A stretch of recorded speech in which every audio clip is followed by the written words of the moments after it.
Hey, what's up guys? Russell with Two Trail Hikers here. Best running the camera today. Hello! We're out here in the new motorcoach. We traded our camper for a Thor Vegas 25.3 coach. Self-powered, self-contained. It's going to make camping a whole lot simpler for us because basically we can keep everything in here, hop in the front seat, turn the key, drive off, and go wherever we want to go. One of the things that the coach didn't have that we wanted for our primitive camping when we go to Cades Cove, Mount Pisgah, places that don't have power hookups, was an actual inverter. So after doing some research and looking around, we found the Ames power system that has what's considered a built-in transfer switch. So basically what it's going to allow us to do is hook up one circuit in the RV, which is going to run both the front TV and the rear TV and give us a couple of outlets to work with off of the inverter. But as soon as we go shore power or fire the generator up, it'll stop running off of the batteries and switch over to that power source and let the batteries charge. So it's kind of a one thing does all type deal. So there's several inverters out there. This is a pure sine wave inverter. If you've got electronics like we do, charging cameras, phones, LED TV, things of that nature, they're going to want you to have a pure sine wave inverter. I'm not going to go into all the technical terms. I'm just going to tell you that a modified sine wave inverter gives a different frequency of signal versus a standard household AC current, and it can cause problems with some electronics. The pure sine wave inverters actually gives an exact replica of a 120 volt AC system inside of your home. So you don't have to worry about having lines in the TV or burning up a charger for a camera or frying a battery, something to that extent. What we'll do real quick is pop this open and let you have a look at it. And one of the things that you'll notice on the front of the box, if you can see it, it tells you that the optional remote's not included. I highly recommend to go ahead and do that, especially if you're going to do a hidden install like we're going to do. And we'll get into that later on in the video as far as the installation goes.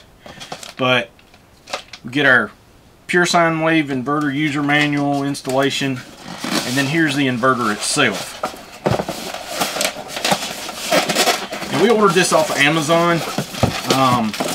As far as price goes, I really can't complain on price because pure sine wave inverter is usually about double the cost of a modified sine wave. This actually run $160 on Amazon, and we'll put a link in the description down below where you can actually purchase it through Amazon. This inverter does 1200 watts, 2400 watt surge, so it'll give you double the surge power. If we've got two TVs on and plug a charger into it, it's not going to trip out. It's going to continue to run. It's going to continue to provide us clean power. The other thing about a pure sine wave inverter versus a modified sine is it doesn't drain the house batteries as fast. It's still going to drain them based on how much you're using it, but overall it uses less power consumption from the batteries to invert over into AC power. On the end is where the transfer switch is. So we've got an AC output and an AC input. What we'll do is we'll come from our circuit breaker to our input, and then our output will go out to our receptacles and TVs inside of the RV, and then the two main battery lugs will come off of our inverter panel where the battery supply comes in, and we're going to do it on the downstream side of the RV switch. The Thor Vegas has a use and store switch. Once you put it in storage, it disconnects the batteries from the system and it doesn't drain them. On most of the RVs and motorhomes and stuff, a lot of them don't have that feature. Our old travel trailer didn't have that feature. We had to disconnect the batteries so things wouldn't drain it. That was a feature that we found as a plus for us, and with us being able to tie in right here at the breaker panel where the relay circuit is for that, it's going to make the installation a little bit simpler. Flipping it around to the other end, there's a power button, and then this is where the optional remote plugs in. The optional remote, I mean, we're going to install it back in behind our inverter panel. There's already a cooling fan installed in our inverter panel, or excuse me, I keep saying inverter, it's a converter panel.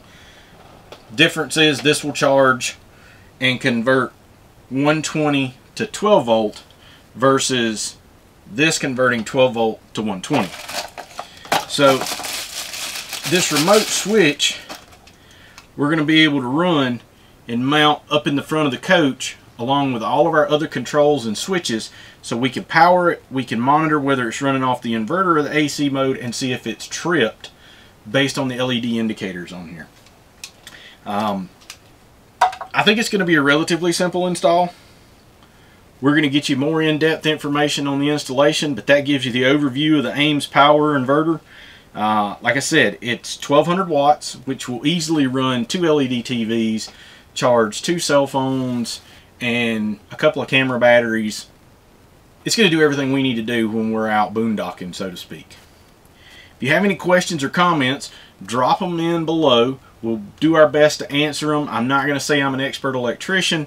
Just done a lot of reading and a lot of research, and this may be something that you're interested in doing to your RV or travel trailer, and if so, the installation may be a little bit different or a little more difficult or a little easier, but at the end of the day, I don't think you can go wrong with it.